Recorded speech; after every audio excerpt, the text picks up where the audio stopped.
Hello, friends. It's Carl. Today's episode, we're gonna do See No Evil, an original cocktail. What are you doing? What? I'm doing the intro. But that's not our intro. I'm changing it up. Why? Because I've seen other people do it and it works well. But that's not our style. To the bar.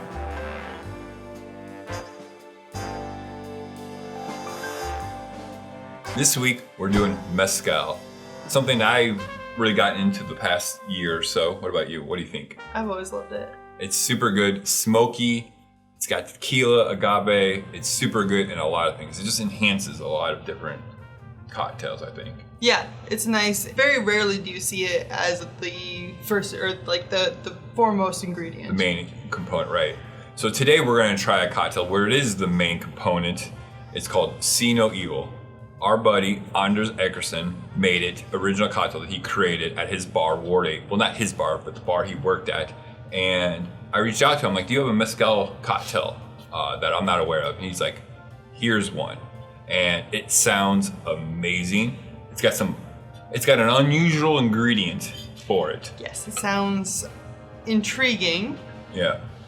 And terrifying, because I do not like the idea of vinegar in my cocktail. See, I'm intrigued by it because if I drink a Fireball shot, I like to put Tabasco in there because I like the vinegar in it. It completely changes it. So, nothing about a Fireball shot sounds good. Well, it never sounds Tabasco good. in it makes it sound worse. Right. But in all our food, we like to always have Tabasco around our house because it's always good to dab, especially like in breakfast food or any Mexican. It's good to kind of add that vinegar to kind of cut through everything. So I kind of see where he got the inspiration from. I don't know where he got the inspiration from. I can kind of just understand the components and why he added it. Right. You trust the process. Right, exactly.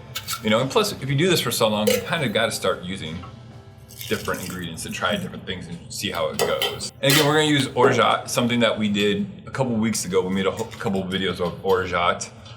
Same recipe that we always use. And yeah, I think this drink is gonna be very interesting. I don't think he would steer us wrong in a cocktail with something like this. I think it looks fantastic too. It's clear, it's got this cloudy whiteness with the bitters floating on top with nutmeg and then mint. I think it looks great. Yeah, it's very pretty. Yeah, exactly. Should we give this a try? I've been waiting all day. I'm gonna wait all day. Tink, tink.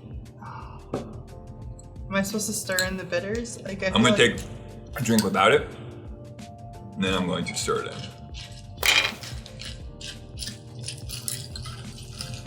Huh. Wow.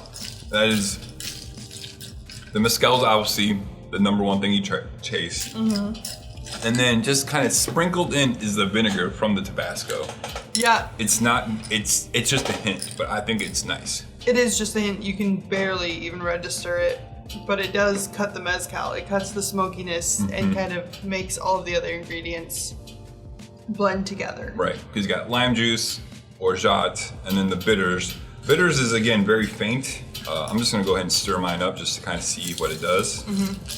Mint is a really good garnish for this. Even though there's no actual mint in the cocktail, it does provide a little bit of something different on the nose with aroma, the nutmeg. Yeah, and the nutmeg too. The nutmeg adds just a little bit of hardiness isn't the right word I want to say, but just earthiness. Earthiness to it. It kind of complements everything. I'm not saying this because we're friends with Anders.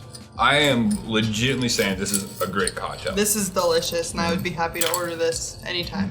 How much Mezcal's in here? 1.5 ounces. It's not overwhelmingly smoky. Right, because like in the bitter ombre, that smokiness stands out very well.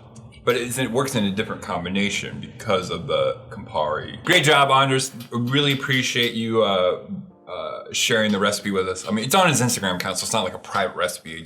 He suggested this, and I'm happy with it. Yeah. So this upcoming Friday, we're gonna do another Mezcal. Well, it's not the main spirit, but Mezcal is in the recipe. Oaxaca Old Fashioned, which uses a reposado, tequila, and Mezcal. Wait. Yep. Oh. Yeah? Yeah, I think we can do that. I think they gotta finish my drink for whatever this is happening. Okay, sure. All right, we'll see you in a little bit. Ready for another road trip? I mean, I guess. Where are we going? I promise you, it will not be a 24-hour drive this time. Better not be, that was bad. All right. Cheers, everyone. Cheers, we gotta go, I guess. We gotta go. Gotta go.